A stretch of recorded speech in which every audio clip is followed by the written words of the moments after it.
Doctor, we hear a lot about omega-3 fatty acids. Why is that something that's suddenly so popular? Well, omega-3 fatty acids have been popular for over 30 years. And actually hundreds of studies were carried out to show their efficacy. They were originally found out to be the diet, a very important component of the diet of people living in cold places that were also like in Alaska, in the area in the pole. And it was observed that these people don't have cholesterol problems, they don't have cardiac diseases. And when they looked into their diets, they found out that they have a very high level consumption of EPA and DHA, those fatty acids that can be found in marine sources. And since then, a lot of research was done to look into, the benefits of omega-3. And so it's definitely not new. And I think that slowly people are maybe looking for more natural solutions to cardiac problems. Right now, CVD, cardiovascular diseases, are one of the main killers and the cause of diseases in the world, in the Western world. And even though there are some medication that can help you, I think people are more and more looking into natural sources to be able to deal with those problems and to lower their risks. And omega-3 is definitely one of them. A lot of people know, obviously, what fish oil is. What is krill? Krill is different from fish oil. Fish oil is triglyceride based, and krill oil is a phospholipid based oil. This is a very significant difference between the two oils. Also, fish oil, again, has been around for many, many years. By now, it is very synthetic. Actually, during the process of fish oil, they use very high temperature. They strip the triglycerides and then re-esterify the fatty acid after concentrating them, while krill oil is something that is very close to its natural source. It's actually something maybe more in the way of whole foods. It's simply taking the krill and extracting the oil from it and getting it in a form that is a lot closer to its form in nature, meaning phospholipids bound to EPA and DHA, as well as triglycerides, and also a very powerful antioxidant called astaxanthin. Krill contains astaxanthin, so why doesn't fish oil have that, and why do we need to focus in on astaxanthin? Why is that important? Astaxanthin is, as I said, one of the most powerful natural antioxidants. Antioxidants were also found to be very important in our health. Also, keeping radicals, all kinds of molecules that can be very harmful in our body, keeping their level down. And they have a natural source in the krill.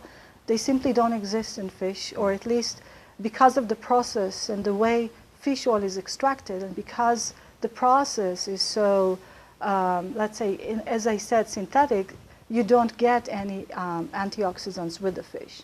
While astaxanthin, which exists naturally in krill, is extracted with the oil. So you actually have the natural form. So you get double the benefit with a krill versus a fish oil? True. You have krill oil, which gives you, first of all, EPA and DHA, and second, you have the astaxanthin. Can you talk a little bit about where your krill oil product comes from? Where does the krill come from, and why is that important? Yeah, the krill oil comes from the Southern Ocean, from Antarctica.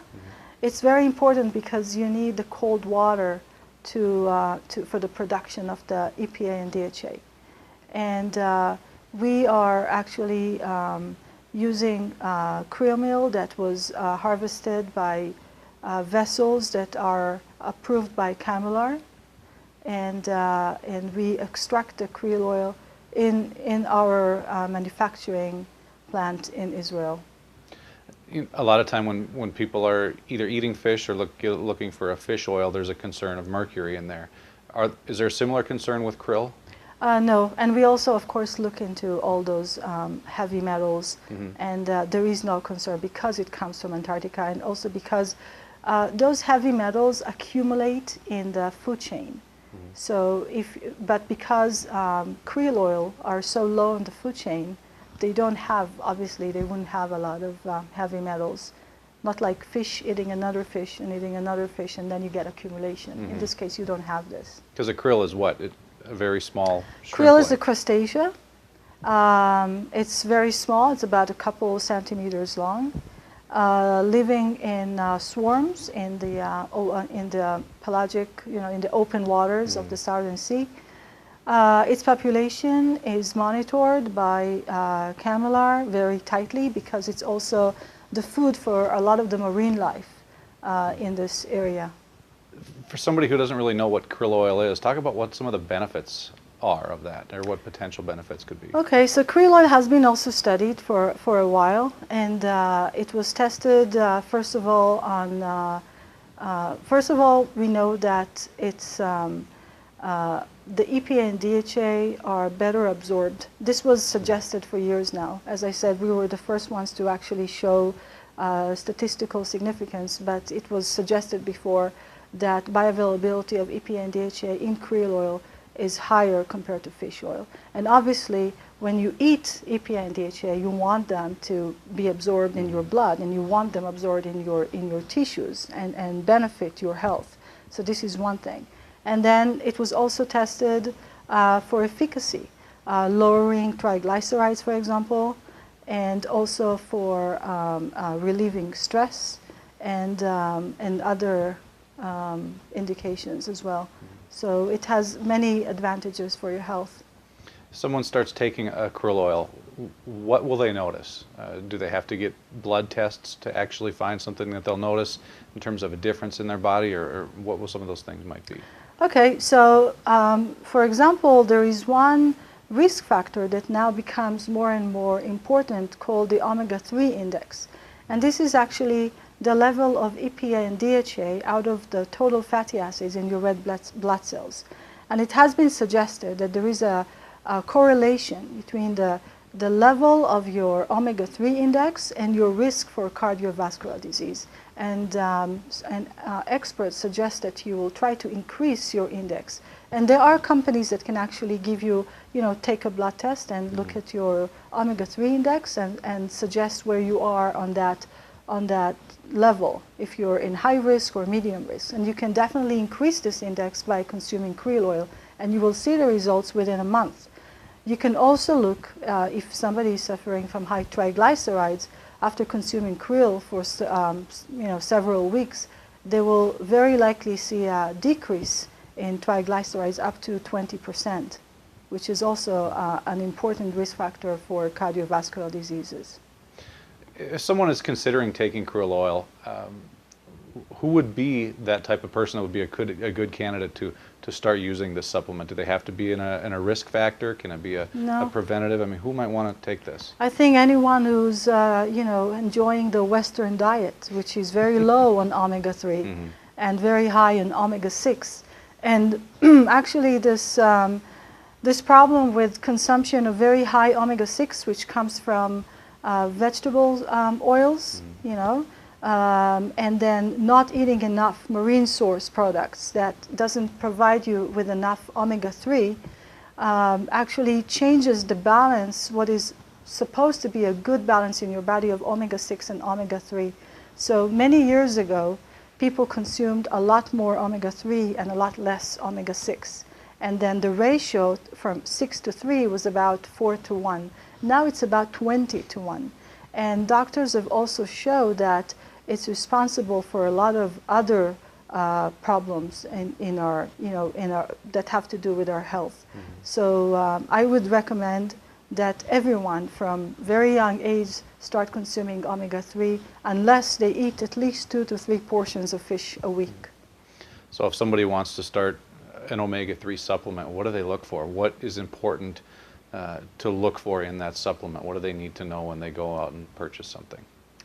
I think they have to know that krill oil is more beneficial than fish oil. That when you take krill oil, maybe you're taking a product that is a little bit more costly, but it does have other benefits. And I think that you should also look for quality parameters and make sure that what you take is actually going to be beneficial for you. And you also mentioned EPA and DHA. There's oftentimes ratios of that within the omega-3 supplements as well. It's Is there true. a certain ratio that people need to look for, or certain amounts per day that they should be getting? What should they look for there? Well, the recommendations, there are no, actually, in the United States, there are no recommendations for omega-3 doses, daily doses, and this is something that the industry is trying to change because consuming omega-3 is actually so important for your health, and it should have some kind of a suggested or recommended dose. I can tell you that the European Food Safety Authority just recently released an opinion suggesting that you can consume up to 3 to 5 grams of omega-3 per day without risk, with no risk for any adverse events, and this is actually going to be very beneficial. So obviously, when you look for a product that has EPA and DHA, you do want the dose to be as high, the concentration of omega-3 to be as high as possible. But this can also be controlled by, swallowing more pills per day, and you can always increase the concentration.